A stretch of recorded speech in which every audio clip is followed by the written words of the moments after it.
Hi, it's Grandpa from Grammy and Grandpa Read, and today's book is Daisy Had Mayzie by Dr. Seuss. It's really cool in this book because it has a picture of the back of Dr. Seuss if you want to see what he looks like. He lived from 1904 to 1991. This is a Random House book. It's hard to believe such a thing could be true, and I hope such a thing never happens to you, but it happened, they say, to poor Mayzie McGrew. It happened like this. She was sitting one day at her desk in her school in her usual way, when she felt a small twitch on the top of her head, so Mayzie looked up and she almost dropped dead. Something peculiar was going on there. A daisy was sprouting right out of her hair. Boing! Behind her was sitting young Herman Butch Strudel. This looks like a daisy up here in her noodle. It doesn't make sense why it couldn't be so. A noodle's no place for a daisy to grow. Then spoke another boy, Einstein Van Tass, the brightest young boy in the whole of his class. It's a very odd place to be sprouting a daisy, but nevertheless, one is growing on Mayzie. Hey, look it, cried Butch, right here in this room. Daisy had Mayzie. She's bursting in bloom. Miss Sneetcher, the teacher, came rushing up quick. Such nonsense. Some kid is playing a trick. Which one of you boys stuck that thing in her hair? You know that a daisy could never grow there. But teacher, said Butch, I saw the thing rise right out of her head with my very own eyes. Just give it a yank if you think I tell lies. Miss Sneetcher had heard quite enough of this talk. Mayzie, hold still, let me get at that stalk. Ouch, hollered Mayzie. Quit yanking, Butch said. You're giving her pains. I'll bet that those roots go way down in her brains. The kids in the room started shouting like crazy, Daisy had Daisy had Daisy had Mayzie. Children, be quiet, Miss Sneetcher was puzzled.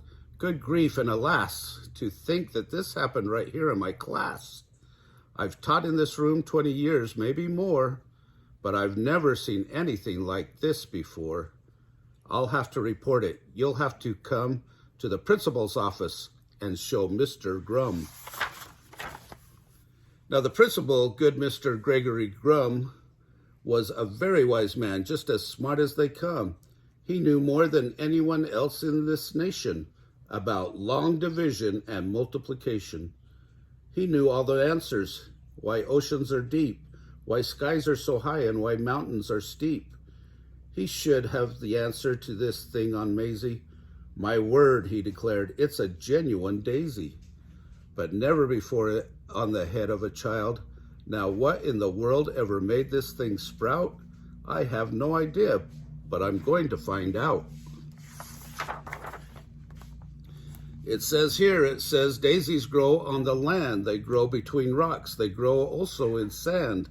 It mentions right here they can grow in a pot, but mention the head of a girl, it does not. Daisies, it says, sometimes grow in Alaska, also Missouri, Rhode Island, Nebraska. They grow in Japan and in Spain and Peru, in India, France, and in Idaho too. They grow in South Boston and also in Rome, but why should they grow on this little girl's dome? Say, look it, said Mayzie. It's wilting, said teacher. How wonderful, Mayzie. It soon will be dead. You'll be rid of that daisy. In just a few minutes, your troubles will pass, declared Dr. Grum. Take her back to the class. Then the principal saw a most terrible sight. The daisy was dying, and that was all right.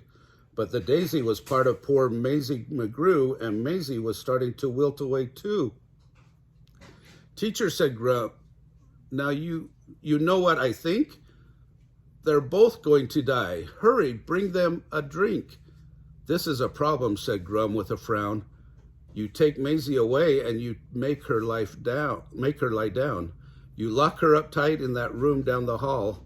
There are quite a few numbers that I've got to call. Get Maizie's mother on the end of the line. I need her here quickly. While there is still time, Maizie's mom asked, what's all the fuss? Goodness to Betsy. I'll be on the next bus. A call to the shoe store reached Mr. McGrew.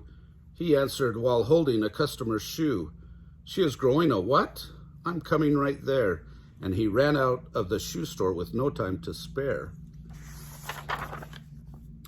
A doctor should see her, the principal said, and an expert on plants like the one on her head.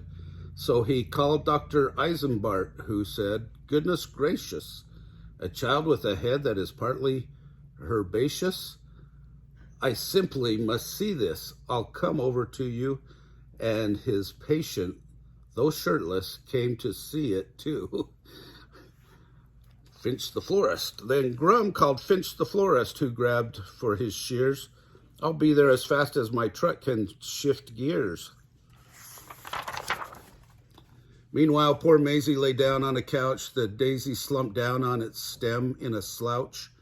But the window was open because it was warm, and the sweet-smelling daisy attracted a swarm of bees, bees, bees, bees.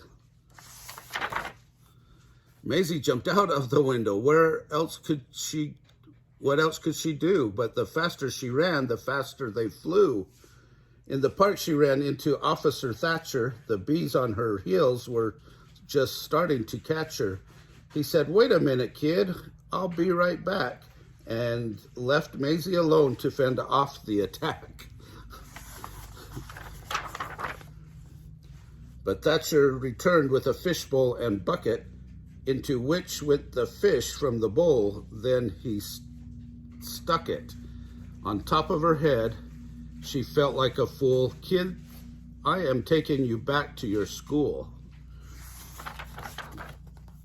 Principal Grum didn't know what to do. It's worse, cried Miss Sneacher. Much worse than we feared. The daisy and Mayzie have both disappeared. Behind her came charging Mr. McGrew, chased by a customer chasing his shoe. Finch the florist, Dr. Eisenbart too, Dr. Eisenbart's patient, and Mrs. McGrew. Then the door opened and in came poor Mayzie, wearing the fishbowl protecting her daisy.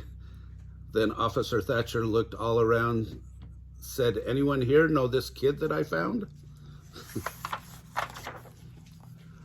Mama, cried Mayzie as she ran to her mother. But Mrs. McGrew stepped back with a shudder. I think I feel faint, she just managed to utter. Stand back, yelled the doctor as he looked about. Allow me some room to examine her sprout. The doctor approached, stethoscope to his ear, but the wail of the siren was all soon he could hear. His Honor the Mayor. And then without warning, the door opened wide, and who but the mayor should step right inside. At acting important, there was none to compare. He was best at long speeches, chock full of hot air. I promise, my friends, that if I'm reelected, this daisy on Mayzie will be disconnected. The law of our fathers is simple and sound. Daisies belong and should stay in the ground. The rest are illegal. We'll bar them from town. Then, just as the mayor finished his talk, Finch the florist began to quietly walk, and standing directly right behind Mayzie, said, I know the way to get rid of this daisy, so there's a flower between her two ears. I'll snip it clean off with my sharp pruning shears. But Mayzie, she saw him and let out a screech. She pushed him aside and raced out of his reach. Mayzie ran from the school, headed straight out of town. She came to a meadow and fell to the ground. With her head in her hands, she lay all alone. Her heart, it was broken. She could never go home.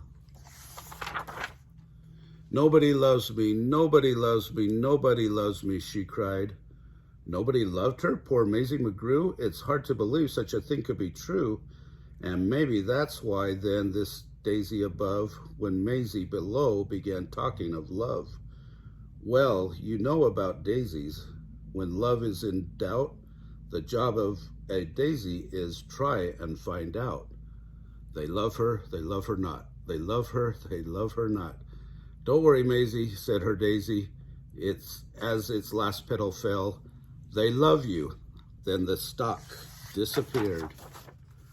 Well, that's how it all happened. The thing went away, and Mayzie McGrew is quite happy today. Back at her studies and doing just great in all of her subjects in room number 8. And concerning that daisy, you know that it never grew out of the top of her head again, ever.